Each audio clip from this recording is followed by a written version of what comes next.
Dear students, good morning. இன்றைக்கி economics கிளாஸில் நம்ம என்ன பார்க்க போகிறோம் அப்படின்னு பார்த்தீங்கன்னா, ப்ரொடியூசர்ஸ் ஈக்லிபிரியம், அதாவது உற்பத்தியாளர் சமநிலை அப்படின்னா என்ன, ஒரு உற்பத்தியாளர் எப்போது சமநிலையை அடைவார், எப்பொழுது சாட்டிஸ்ஃபேக்ஷன் அடைவார் அப்படின்னு கூட வச்சுக்கலாம். எந்த மாதிரி சுச்சுவேஷனில் அப்படின்னு பார்க்க போகிறோம். அதுக்கு முன்னாடி லாஸ்ட்டு கிளாஸை ஒரு முறை ரீகால் பண்ணிக்கோங்க. லாஸ்ட் கிளாஸில் நம்ம என்ன பார்த்துருக்கோம் அப்படின்னு பார்த்தீங்கன்னா, ஐசோ குவாண்ட் கர்வ், அளவு உற்பத்தி கோடு பார்த்துருக்கோம். நெக்ஸ்ட்டு ஐசோ காஸ்ட் லைன், செலவு கோடு, இது ரெண்டையும் பார்த்துருக்குறோம். இப்போ ஒரு உற்பத்தியாளர் அப்படின்னா அவர் குறைந்த செலவில் மேக்ஸிமம் ப்ராஃபிட் அடைகிறது அவருடைய நோக்கமாக இருக்கும். இப்போ நம்ம லேபர் கேபிட்டல் அப்படிங்கிற 2 ஃபேக்டர் ஆஃப் ப்ரொடக்ஷன் எடுத்துருக்குறோம். அந்த 2 ஃபேக்டர் ஆஃப் ப்ரொடக்ஷனில் எந்த காம்பினேஷனில் நம்ம அந்த காம்பினேஷனை ஜாயின் பண்ணாலும் நமக்கு என்ன கிடைக்கும், லெவல் ஆஃப் ப்ரொடக்ஷன் ஈக்குவலாக கிடைக்கும் அப்படிங்கிறத பார்த்துருக்குறோம். 2 காம்பினேஷனுக்கும் நம்ம எவ்வளவு செலவு செய்தாலும் லெவல் ஆஃப் காஸ்ட் எப்படி இருக்கும் அப்படின்னு பார்த்தீங்கன்னா ஈவனாக இருக்கும் அப்படிங்கிறதையும் நம்ம லாஸ்ட் கிளாஸில் பார்த்துருக்கோம்.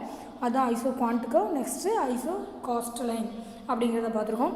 இந்த iso quant curve downward sloping, iso cost line downward sloping, இந்த 2 லைனும் எந்த இடத்துல ஈக்லிபிரியம் ஆகுதோ that is called producer equilibrium. இதில் இருக்கிற கான்செப்ட் அப்படி தான். இன்னும் சிம்பிளாக சொல்லப்போனால் சம அளவு உற்பத்தி கோடும் சம அளவு செலவு கோடும் எந்த புள்ளியில் சமநிலை அடைகிறதோ அந்த புள்ளியே உற்பத்தியாளர் சமநிலை, அதாவது செய்த செலவு அதிலிருந்து கிடைத்த உற்பத்திக்கு சமமாக இருக்கும் பொழுது இந்த ப்ரொடியூசர் ஈக்லிபிரியம் ஆவார், சமநிலை அடைவார், அவருக்கு திருப்தி கிடைக்கும் அப்படிங்கிறது தான் இதோடைய மெயின் கான்செப்ட். கவனிங்க.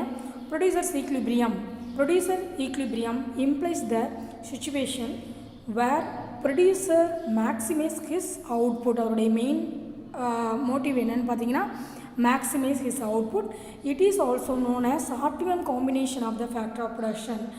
In short, the producer manufactures a given amount of output with least cost combination of factors. அதாவது மிக குறைந்த ஃபேக்டர் ஆஃப் ப்ரொடக்ஷனை யூஸ் பண்ணி அதிக அளவு உற்பத்தி எப்படி செய்யலாம் அப்படிங்கிறது அவருடைய மெயின் கான்செப்ட். பில்கஸ் கிவன் பட்ஜெட் கொடுத்துருக்கிற அளவுகளை பொறுத்து நம்ம என்ன செய்யலாம் அப்படின்னா குறிப்பிட்ட அளவு உற்பத்தியை குறைந்த செலவில் மேற்கொள்வது எப்படி அப்படிங்கிறத கவனிக்க போகிறோம். Next optimum combination of factor implies either, அதாவது there is output maximisation for given input.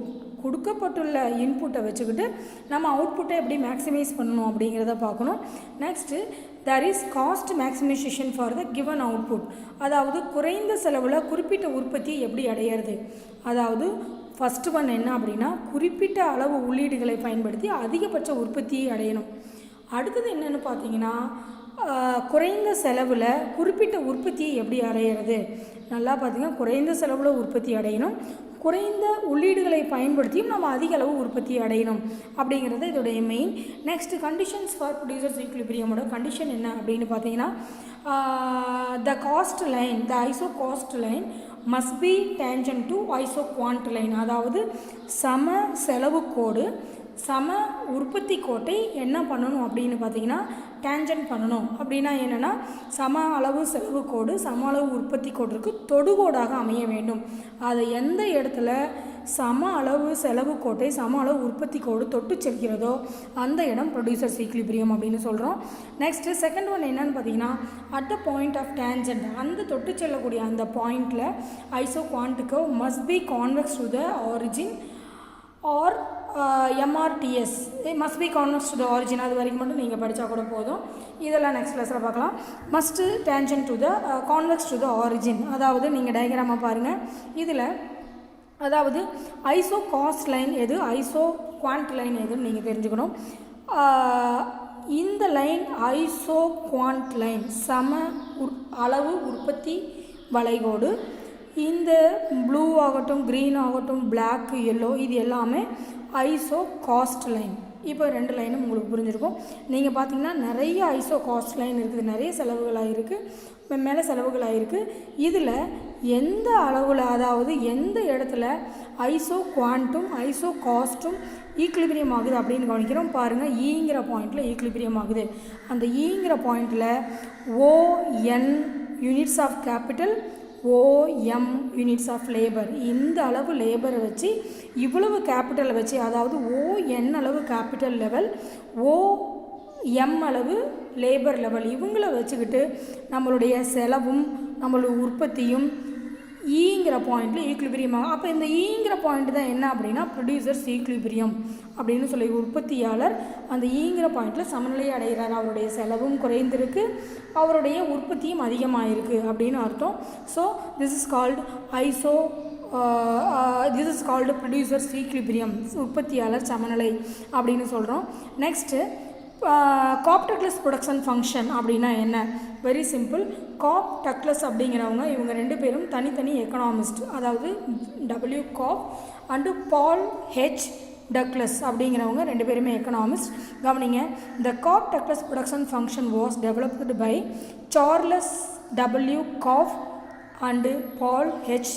Douglas based on their empirical study of American manufacturer industry. ஒரு அமெரிக்கன் மேனுஃபேக்சர் இண்டஸ்ட்ரியிலேருந்து அவங்களுடைய கேபிட்டலையும் லேபரையும் பயன்படுத்தி அவங்க எப்படி ப்ரொடக்ஷன் லெவல் கொடுக்குறாங்க, அது கான்ஸ்டன்ட் ரிட்டர்ன் டு ஸ்கேலா அல்லது இன்க்ரீஸிங் ரிட்டர்ன் டு ஸ்கேலா அல்லது டிமினிஷிங் ரிட்டர்ன் டு ஸ்கேலா, இந்த மூணு என்னன்னு உங்களுக்கு தெரிஞ்சிருக்கும். அதாவது அவுட்புட்டும் இன்புட்டும் சமமாக இருந்துச்சுன்னா that is called constant return to scale.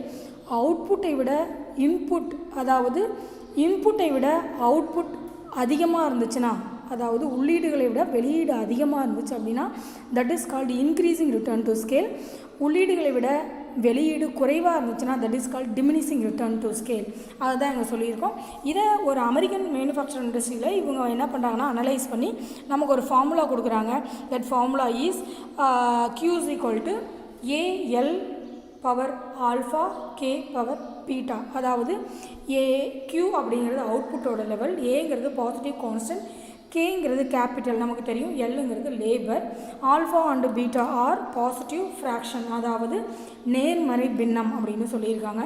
இதில் பார்த்தீங்க அப்படின்னா இந்த ஆல்ஃபா பீட்டாவை நம்ம என்னென்னு வச்சுக்கணும் அப்படின்னு பார்த்தீங்கன்னா ரிட்டர்ன் டு ஸ்கேல்னு வச்சுக்கணும். ரொம்ப சிம்பிளாக நீங்கள் இதை எப்படி ஞாபகம் வச்சுக்கலாம் அப்படின்னு பார்த்தீங்கன்னா, இது எல்லாத்தையும் நம்ம அவுட்புட்டுன்னு ஞாபகம் வச்சுக்கணும், இதை எல்லாத்தையும் நம்ம இன்புட்டுன்னு ஞாபகம் வச்சுக்கணும். சரியா? அதாவது இது எல்லாமே உள்ளீடுகள், இது எல்லாமே வெளியீடுகள் அப்படின்னு ஞாபகம் வச்சுக்கலாம். இப்போ இது எல்லாமே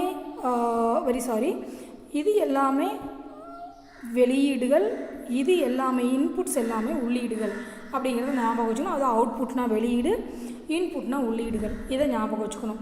இப்போ ஆல்ஃபா அண்டு பீட்டாவை நம்ம ரிட்டர்ன் டு ஸ்கேல் அப்படின்னா அவுட்புட், அப்படி ரிட்டர்ன் அப்படின்னு அர்த்தம், அவுட்புட் அப்படின்னு அர்த்தம் நான் ஆல்ரெடி சொல்லியிருப்பேன்.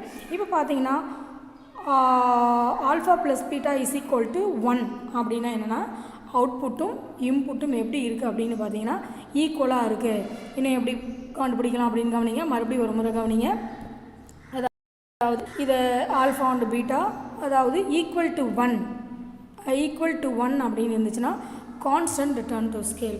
அதாவது அவுட்புட்டும், இது அவுட்புட், இது இன்புட், இது வெளியீடு, இது உள்ளீடு, இது ரெண்டும் கான்ஸ்டண்ட்டாக இருந்துச்சு அப்படின்னா, சமமாக இருந்துச்சு, ஒன்றுக்கும் ஈக்குவலாக இருந்துச்சு அப்படின்னா கான்ஸ்டன்ட் ரிட்டர்ன் டு ஸ்கேல் அப்படின்னு சொல்கிறோம். நெக்ஸ்ட்டு பார்த்தீங்க அப்படின்னா alpha and beta less than 1ன்னு கொடுத்துருக்காங்க. பார்த்தீங்கன்னா லெஸ் தேன் 1 கொடுத்துருக்காங்க. லெஸ் தேன் 1 அப்படின்னா என்னென்னு பார்த்தீங்கன்னா டிமினிஷிங் ரிட்டர்ன் டு ஸ்கேல். அதாவது அவுட்புட்டை விட இன்புட் எப்படி இருக்குது, இன்புட் அதிகமாக இருக்குது, அவுட்புட் குறைவாக இருக்குது. சரி, இப்போ 5% இன்புட் போட்டிருக்கோம், அவுட்புட் பார்த்திங்கன்னா 3% தான் வந்திருக்குது. இந்த ரேஷியோ தான். This is called diminishing return to scale. Next increasing return to scale அப்படின்னா என்னென்னா அவுட்புட் இன்புட்டை விட அதிகமாக இருக்குது. அதாவது alpha plus beta greater than 1 அப்படின்னு சொல்லியிருக்கோம். கிரேட்டர் தேன் அப்படின்னா என்னென்னா இது இன்புட்டை விட அவுட்புட் எப்படி இருக்குது, அதிகமாக இருக்குது அப்படின்னு அர்த்தம். நல்லா கவனிச்சுக்கணும். ஆல்ஃபா ப்ளஸ் பீட்டானா அவுட்புட்டோட லெவல், 1 அப்படிங்கிறது இன்புட்டோட லெவல் அப்படின்னு ஞாபகம் வச்சுக்கோங்க, உங்களுக்கு ஈஸியாக இருக்கும். So this is increasing return to scale, decreasing return to scale, constant return to scale ஞாபகம் இருக்கும். நெக்ஸ்ட்டு பார்த்தீங்கன்னா the production function explains that with the proportionate increasing in the factor, the output also increases in the same proportion. அவுட்புட்டும் இன்புட்டும் same ப்ரொபோர்ஷன்லேயும் இருக்க வாய்ப்பு இருக்குது. Cobb Douglas production function implies the constant return to scale. ரொம்ப முக்கியமான 1 mark. அதாவது காப்டக்ளஸோட production function constant return to scale, அதாவது நிலையான உற்பத்தி சார்பை என்ன சொல்லுன்னா மாறாத விளைவு விதியை என்ன அடிப்படையாக கொண்டது அப்படின்னு சொல்கிறாங்க. கான்ஸ்டன்ட் ரிட்டர்ன் டு ஸ்கேலை அடிப்படையாக கொண்டது.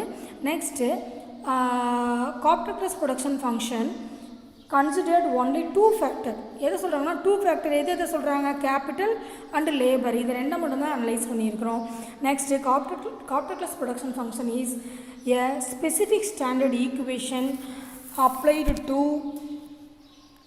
describe how much output can be made with capital and outputன்னு சொல்லுவாங்க. அதாவது இது ஒரு தனி சமன்பாட்டை கொண்டிருக்குது. ப்ரொடக்ஷன் ஃபங்க்ஷனில் இது ஒரு தனி சமன்பாட்டை கொண்டிருக்கிறது அப்படிங்கிறாங்க. நெக்ஸ்ட்டு பார்த்தீங்க அப்படின்னா labour and capital production takes place only when both factors R employed. அதாவது 2 ஃபேக்டர் ஆஃப் ப்ரொடக்ஷனுமே என்ன ஆகும் அப்படின்னா நம்ம உற்பத்தியில் பயன்படுத்தணும். Next labour contribute 3/4. லேபர் வந்து 3/4 உற்பத்தியில் ஈடுபடுத்தியிருக்கோம். கேபிட்டல் 1/4 உற்பத்தியில் ஈடுபடுத்தியிருக்கோம் அப்படிங்கிறாங்க. Labour contribute 3/4 of production and capital contributes 1/4 of production. The elasticity of substitution between the factors is equal to 1. அதாவது உற்பத்தி காரணிகளுக்கான பதிலீட்டு நெகிழ்ச்சி 1க்கு சமமாக இருக்கும். இந்த 6 பாயிண்ட்டுமே ரொம்ப ரொம்ப important point. Cobb Douglas production function ஒவ்வொரு எக்ஸாம்லேயும் quarterly, half yearly, annual, revision test எல்லாத்துலேயுமே கேட்டிருக்கக்கூடிய ஒரு கொஷின். ஸோ இது வரைக்கும் நீங்கள் மெமரி பண்ணிக்கணும். Thank you students. முடிஞ்ச வரைக்கும் புக்கை வாங்கி கையில் வைங்க. இனிமேல் லெசன்ஸ் கொஞ்சம் ஃபாஸ்ட்டாக போகும். உங்கள் கையில் புக்கு இருந்தால் மட்டுமே நீங்கள் என்ன பண்ண முடியும் அப்படின்னா நீங்கள் திரும்ப ரீகால் பண்ணி ஒரு லெசன்ஸை நடத்துனதுக்கப்புறம் நீங்கள் படிச்சுக்க முடியும். Thank you students.